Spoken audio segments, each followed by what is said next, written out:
Hello everyone, this is the first video where I wrote more notes about the subject I will be talking about because I recently finished reading the CARAVAL series and Once Upon a Broken Heart trilogy, and I wanted to share my notes and some thoughts I have on the subject. And I wanted to mostly focus about the parallels in some ways between CARAVAL, mostly Tella, and Once Upon a Broken Heart, mostly Eva. Evangeline. I will be saying Eva for this video because it's shorter. And how Jax dealt with getting his heart broken again. And I also have some other fine notes we can talk about. And I want to start with the parallels. CARAVAL, and this is the whole thing of them. So, first one I noticed is that Eva mentioned that she only ever kissed Luke when they were in the charge of legend. Oh, Jack's charge. I'm sorry. And we noticed on the CARAVAL that Tala is the type of girl who kisses everybody and she has no problem with stopping. And I think that's the difference between these two girls. First noticed. And now something that happened in both stories is that Evangeline's father died and then she was later comforted by Luke. And while Tala's mother died, she was comforted by Jax. And to some point, I noticed that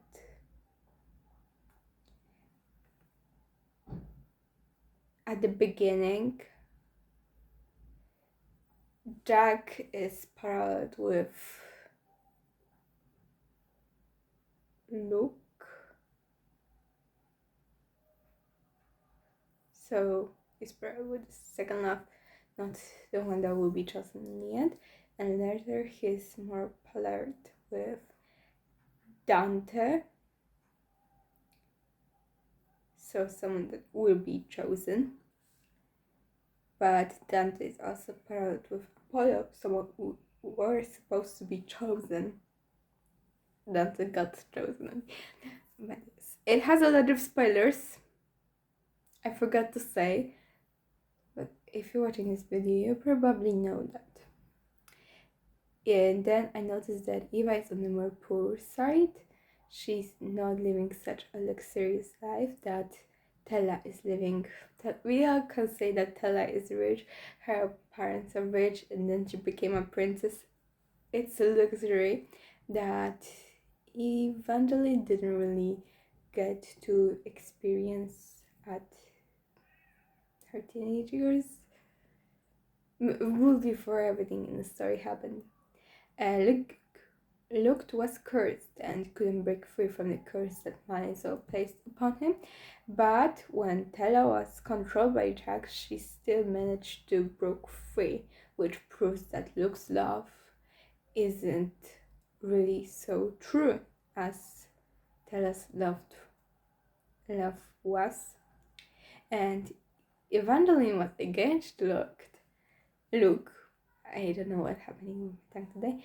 And Stella was engaged to Jax, which is next brother I can find on the list. Eva cares about Marisol, and Marisol is the more cautious of the two sisters. And Stella also cares about her sister Scarlett, who Scarlett is also more cautious from the two. To undo what happens to Luke and Eva's family, someone had to take the place as a stone statue, and Eva drank poison to save Luke and her family. The same way that to undo what happened to Tella's mother, someone had to take her place in a deck of destiny, and Tella got trapped in a cart to save her mother. And next thing, that's very similar for both of us. And I noticed that Jack said Evangeline can't be sure if Luke is a good kisser if she hadn't kissed anyone else besides Luke. And Stella once said to Scarlett that she can't be sure if she truly loves Julian is it really is love if she hadn't given anyone else a chance to see if this is really love. Evangeline had an affair with a prince, Apollo. He was a prince, royalty, you know what I'm saying. And Stella had an affair with an heir, Dante. We don't talk about how true him being a heir was, but he still belonged to royalty, so both girls had an affair with some royal. And Apollo is described as an incredible kisser, and Dante is described the same way in CARAVAL. And Apollo's and Dante's bodies are hot. They're scorching hot. They're hot, while Jack's body is always described as cold and freezing. Still, it's not really a detail. I think you know what I'm saying. Evangeline and tackled Morrison and knocked the never ending to help them both escape Evangeline's stepmother, and Evangeline wanted Marisol to forget about Luke doing knocked and never ending, and Tella entangled Scarlett in CARAVAL to have them both escape her father, and Tella wanted Scarlett to forget about the Count during CARAVAL. So both girls were supposed to forget about their fiancés. Their sisters wanted them to forget about their fiancés. Evangeline was suspicious towards Marcel, but she tried to push it back. And Tella was also suspicious towards Scarlett, but tried to push it back in Legendary.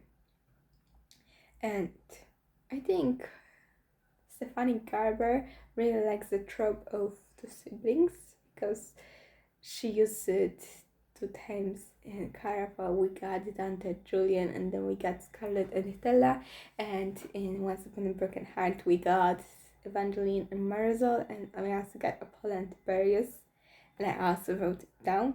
And one of the siblings from the girls has always liked her. Evangeline had pink hair, Tella had blonde hair, and the other sibling is a brunette.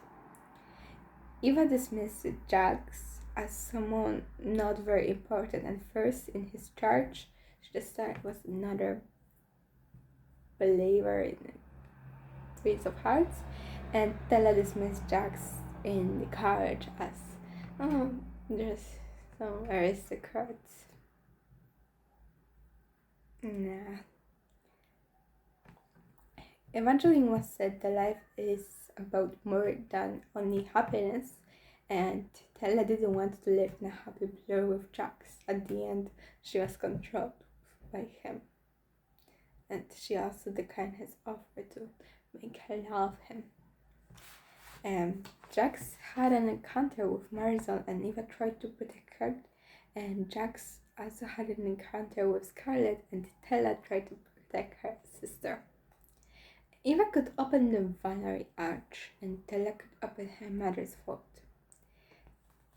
And this is one of my favorite details, that Eva believed in infinite endings, and Tella believed in an almost ending and a happy ending.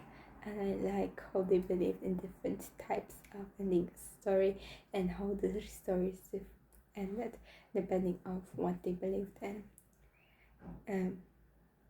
Jax tried and failed to take Eva's Julian's grief, but he successfully took away Tella's grief when she asked him to. And when the day Evangeline fell in Nemours' grief, she fell asleep with Jax, and she woke up next day in Jax's arms. And the same thing happened to Tella after her mother died. And Jax and Evangeline pretended to be together in front of Chaos, someone who was supposed to be a fate, but they weren't the best at pretending. And Jax and Tella are somehow pretended to be together in front of the fallen star, who is a fate. And Jack saved Stella from Luke by sacrificing himself, and the same way Dante saved Stella from Fates by sacrificing himself when the Fates attacked the palace. And Evangeline opened arches with her blood, and Stella opened the market with her blood, and they were both suggested to open things by Jack's. They both never lost hope and always try no matter what is it, and they can both go to incredible lengths to achieve their goals.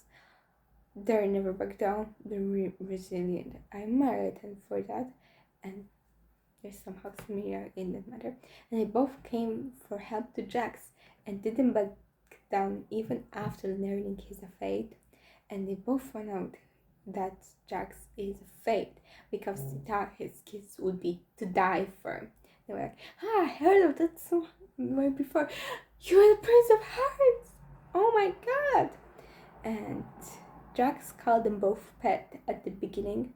He called that Stella through the wall legendary, I think, and then he called her love, and the same thing happened with Evangeline. He first called her pet, and then he started calling her love. They both were also very snappy and sarcastic and had no problem with tricking their guards and using secret passengers to get through.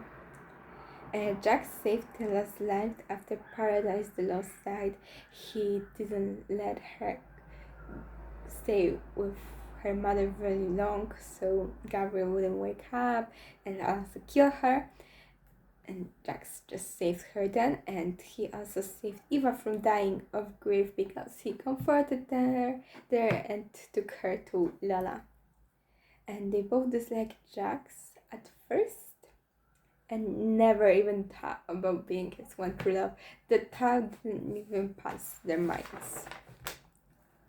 And this is where most of the parallels end for now.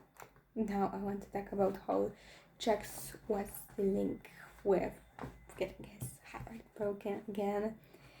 And the first thing I noticed is somehow petty because he's a grown man who lived for centuries and he acts a teenage girl after her first breakup, but he painted his hair midnight blue, which is a very dark color.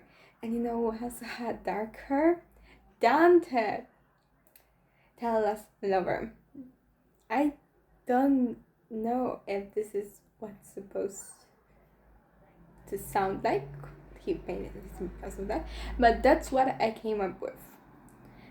Jax made Apollo fall in love, and he thinks it's okay since he's happy now.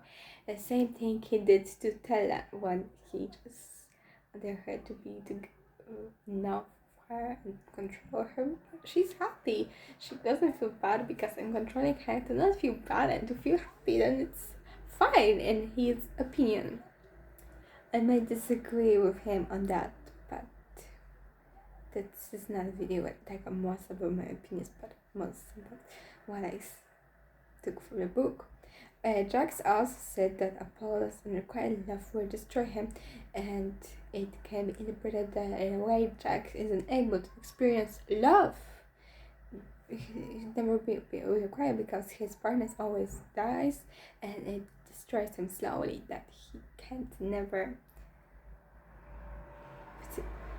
He can never feel this love towards himself because then the person dies.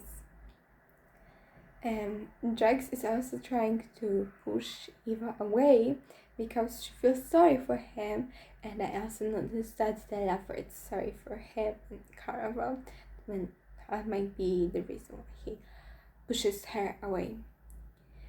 Jax said everyone is replaceable, and he might either be talking about how he got replaced with Dante by Stella, which does prefer Dante, or how he always has to find a replacement for his love to feel something inside him. Okay, Jax talked about how love and heartbreak makes you a masochist, and it might be because Jax was always trying to feel this love, and he know it will come with pain, his lover will die at the end, but he still tried and he never stopped it. And he knew that would be pain, but he still tried to makes him somehow the masochist and all of this. Jax also tried to invalidate Luke's feelings because he saw how real feelings work like, and they can break curses if they want to, and there's no problem with doing them because Stella did it, and later on we find out that Evangeline and Jax also did it because of their strong will. And I also noticed at one fragment that Jax had a blue ribbon in his desk, and I think we all know who were blue. It's Stella, and then we can find the ribbon in his desk. It might be Stella's or something that reminds him of Stella. And the last thing I noticed about Jax in Wolf's Heartbreak was that Jax suggested using a cage on Evangeline when she was under the influence of the vampire's venom, and she was turning into a vampire, and they needed to stop it. And there was a choice between shackles and the cage, and Jax chose the cage. And we all know that he knows that Stella hated cages. And now I want to talk about some interesting fragments I also found that don't fit into one of these two categories. And this is that Prince of Heartchard was supposed to smell like true love, and for Evangeline, it smelled like apples, which Jax eats all the time. It's something significant to him. It's his symbol of Jax somehow, and she smelled apples like her true love. And Dragonor's apples that she later eaten in the Magnificent North, Magnificent North, were supposed to taste like true love, and they tasted like Jax to her. And I also noticed that time a lot of times was written in uppercase, like a person or something like that, but it never got mentioned. So I think maybe something was wrong, or I don't know that you can write it like that, or maybe Stefani just forgot of these ideas. I want to talk about one quote I noticed that really brings me to remember one thing that happened later. And this is a description of Jax from Evangeline's point of view when they're in the church, and it's like that. He gave her a real smile, revealing a pair of dimples that briefly made him look more angel than devil. But she imagined even angels would need to beware of him. She could picture him flashing deceptive dimples as he tricked an angel into losing its wings, just so he could play with the feathers. And it's about how an angel loses his wings because of Jax. And Evangeline's wedding dress had wings that she later lost. When all of these things were happening after the wedding, when Apollo died or not died, and she lost her wings because of Jax, because Apollo wouldn't be dead if not for Jax. So he somehow made her lose his wings, just as the quote says. And I think it's a really nice fragment. And this is all I have to say about this book. I really recommend you to reading it if you want something lighter to read, to just have fun with, and you're fan of fantasy. But I really don't recommend you to read the spectacular novella after CARAVAL. You don't need to read it, it's awful, please. But I really enjoyed the rest of the books. If you're interested, and you somehow watch this video without reading these books, it would be nice if you check them out. And now I'm just going to say goodbye to you all. See you again in next 2 weeks.